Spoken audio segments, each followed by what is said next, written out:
भारत में corona vaccine में भी राजनीति ने खतरनाक तरीके से एंट्री ले ली है।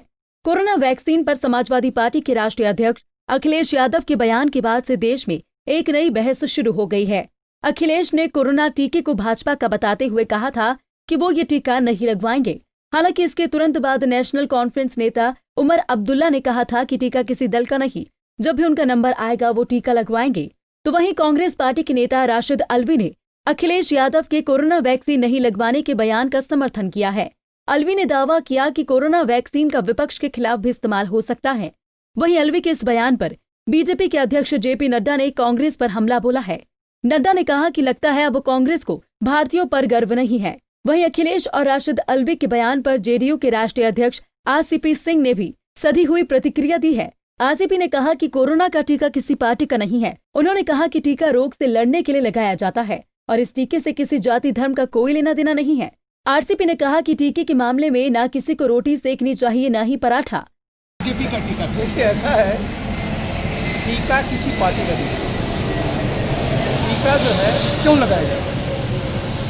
टीका लगाया जाता है कि उस रोग से लड़ने के लिए उसमें क्षमता जो है, प्रतिरोध की क्षमता होनी चाहिए। और इसमें कोई भी कास्ट, कोई भी रिलीजन और किसी पार्टी न्यूट्रल, और ये पूरा का पूरा वैज्ञानिक शोध के आधार पर होता है। आप देखते हैं इसका कई स्टेज पर ट्रायल होता है, इसकी इफिकेसी पर बहुत सारे रिसर्च होते हैं और तब जाकर के होता है। इस तरह की बात नहीं करनी चाहिए। राजनीतिक रोटियां सेकने की कोशिश होती है। देखिए, इसमें राजनीतिक न रोटी सेकना चाहिए न पराठा बनाना चाहिए।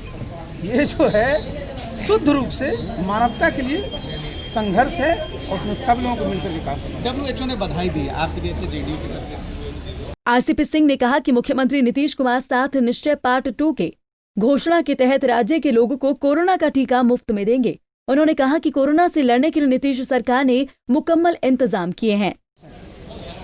बिहार में जिस प्रकार से कोरोना महामारी से लड़ने की व्यवस्था हमारे नेता नीतीश बाबू ने किया है, कोई भी पैमाना अगर आप देखिएगा, चाहे मोर्टेलिटी रेट हो, चाहे जितना भी सैंपल टेस्ट कराने का हो, सब में अव्वल दर्जे पर है। और यही कारण है कि जहाँ अमेरिका से देश में मोर्टेलिटी रेट 3% है, हिंदुस्तान में अपना पूरे देश में 1.45 है और हमारे प्रदेश में 0.55 है। तो ये हम लोगों के लिए और अच्छी खुशखबरी है कि जो व्यवस्था बिहार में की गई कोरोना से बचाव के लिए, और जब ये वैक्सीन आ जाएगा, और आपने देखा होगा कि जो हम लोग का 7 निश्चय पार्ट 2 का जो घोषणा हुई है, इसमें एक प्रमुख घोषणा ये है कि पूरे बिहार के लोगों को कोरोना का टीका जो है सरकार मुफ्त में लगाएगी।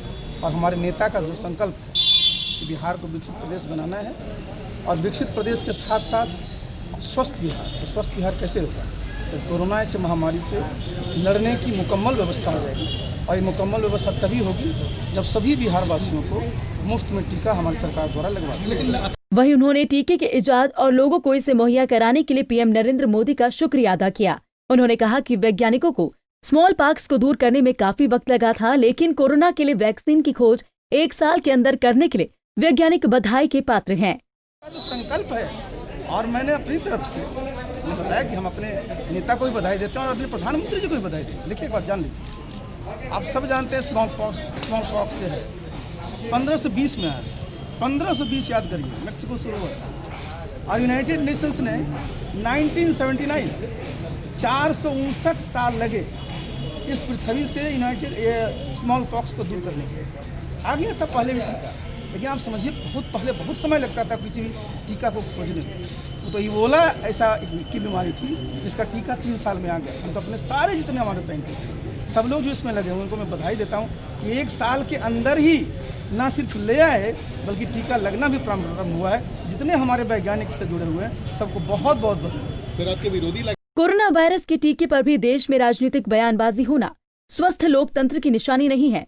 सरकार पर सवाल उठाना विपक्ष का अधिकार है, लेकिन कोरोना वैक्सीन के मुद्दे पर राजनीति करना विपक्ष के पोजीशन को लोगों की नजरों में कमजोर ही करेगा।